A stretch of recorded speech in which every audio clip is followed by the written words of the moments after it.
Assalamualaikum warahmatullahi wabarakatuh. Jumpa lagi dengan Bu Dwi di sini. Kali ini Ibu akan membahas tentang dafsatnya pemberi nafkah. Oke. Pengertian nafkah secara etimologi atau bahasa berasal dari bahasa Arab, yaitu dari kata infak yang berarti membelanjakan. Menurut ulama fikih Syekh Ibrahim Bajuri, kata nafkah diambil dari kata infak yang berarti mengeluarkan. Mengeluarkan di sini tentu saja dalam hal yang kebaikan. Sedangkan menurut ulama fikih berikutnya yaitu Wahbah Al-Zuhaili, belanja atau biaya hidup yaitu makanan saja. Kesimpulannya dari nafkah di sini adalah berarti sesuatu yang dibelanjakan oleh seseorang untuk dirinya sendiri ataupun untuk orang lain yang berhak menerimanya. Nah, pemberian ini bisa berupa makanan, minuman, tempat tinggal, dan lain sebagainya. Selanjutnya kita masuk kepada pahala memberi nafkah. Kadang kita tidak menyadari bahwa ketika kita ikhlas memberikan nafkah, maka di sana ada suatu kedahsyatan pahala. Nah, pahala apa saja yang akan timbul ketika kita memberi nafkah? Tentunya di sini adalah pemberian nafkah yang ikhlas. Yang pertama adalah setara berjihad di jalan Allah. Yang kedua adalah termasuk nafkah ini adalah pahala infak yang terbesar. Yang ketiga adalah nafkah ini bernilai sedekah. Hadis yang mendukung tentang dahsyatnya pahala yaitu yang pertama, hadis riwayat Ahmad. Barang siapa bekerja keras mencari nafkah untuk keluarganya, itu sama dengan berjuang di jalan Allah. Jadi hadis riwayat Ahmad ini adalah menerangkan bahwa nafkah itu setara dengan jihad di jalan Allah. Yang kedua adalah hadis riwayat Muslim, yaitu yang menerangkan bahwa 1 dinar yang kau infakkan di jalan Allah, 1 dinar yang kau infakkan ke hamba sahaya, 1 dinar yang kau sedekahkan kepada seorang miskin, dan 1 dinar yang kau infakkan kepada keluargamu, maka yang paling besar pahalanya adalah yang kau infakkan kepada keluargamu. Kemudian yang ketiga adalah hadis riwayat Ahmad. Jadi hadis riwayat Ahmad ini menerangkan bahwa nafkah itu sama dengan sedekah. Hadis riwayat Ahmad ini menerangkan bahwa harta yang dikeluarkan sebagai makanan untukmu dinilai sebagai sedekah untukmu. Begitu pula makanan yang engkau beri pada anakmu itu pun dinilai sedekah.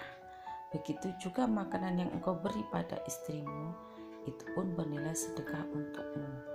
Begitu juga makanan yang engkau beri pada pembantumu itu juga termasuk sedekah. Jadi intinya nafkah itu ternyata sangat dahsyat pahalanya. Nah, bagi seorang perempuan atau seorang istri diperbolehkan turut mencari nafkah, tetapi itu bukan suatu kewajiban. Ketika kita sudah mengetahui hal tersebut, maka tercetus di dalam diri kita untuk bisa membantu keluarga dalam hal nafkah. Oke, sekarang kita masuk kepada sebab memberi nafkah. Sebab memberi nafkah yang pertama adalah karena keturunan, yang kedua karena perkawinan, yang ketiga karena kepemilikan. Jadi ada beberapa faktor penyebab timbulnya mengapa kita harus memberi nafkah. Baik, yang pertama adalah karena keturunan. Karena keturunan di sini ada dasarnya. Menurut Imam Malik, nafkah diberikan oleh ayah kepada anak, kemudian anak kepada ayah dan ibu. Di dalam Al-Quran sendiri diterangkan di dalam Al-Quran surat Al-Isra ayat 23. Dan Tuhanmu telah memerintahkan agar kamu jangan menyembah selain Dia, dan hendaklah berbuat baik kepada ibu bapak. Jika salah seorang di antara keduanya atau kedua-duanya sampai berusia lanjut dalam pemeliharaanmu, maka sekali-kali janganlah engkau mengatakan kepada keduanya perkataan "ah", dan janganlah engkau membentak keduanya, dan ucapkanlah kepada keduanya perkataan yang baik.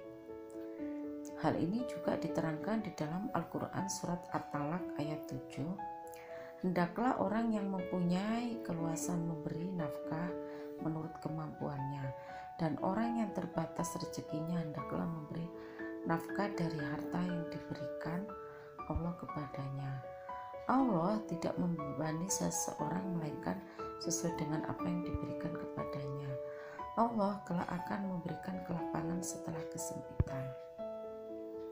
Itu diterangkan dalam Al-Quran. Selanjutnya di dalam hadis juga telah diterangkan, sesungguhnya kamu dan hartamu adalah milik orang tuamu, dan anak-anakmu adalah bagian dari penghasilanmu yang baik, maka makanlah dari penghasilan anak-anakmu. Hadis riwayat Abu Daud dan Tirmidzi. Baik, kesimpulan dari sini adalah bahwa kita sebagai anak tentunya jika memperoleh kelebihan dalam hal rezeki, sebaiknya kita memberikan rezeki itu kepada orang-orang tua. Sebenarnya untuk pemberian nafkah kepada orang tua ini ada syaratnya. Jikalau orang tua tersebut kekurangan dan kita berlebihan, seperti itu. Jadi sebenarnya kita itu juga mempunyai kewajiban harta itu untuk memenuhi kebutuhan diri sendiri dulu. Kemudian ketika kita sudah mempunyai kelebihan, maka kelebihan itu berikanlah kepada orang yang terdekat. Dan yang paling kita wajib prioritaskan adalah kedua orang tua. Mengapa? Karena sebenarnya orang tua itu berperan penting ke dalam kesuksesan diri kita sendiri, baik secara langsung maupun tidak langsung. Kita tidak akan hidup di dunia ini tentu tanpa adanya sentuhan orang tua. Jadi kita bisa ada di dunia ini karena adanya orang tua kita, adanya peran orang tua kita, karena orang tua kita yang memelihara dan mendidik kita, baik secara materi maupun non materi. Oleh karena itu kita sebagai orang tua wajib intinya membalas kebaikan orang tua. Baik, semoga kita semua bisa menjadi anak yang soleh solihah. Untuk pertemuan berikutnya kita akan membahas tentang faktor penyebab nafkah karena perkawinan dan karena kepemilikan. Sampai jumpa di pertemuan berikutnya.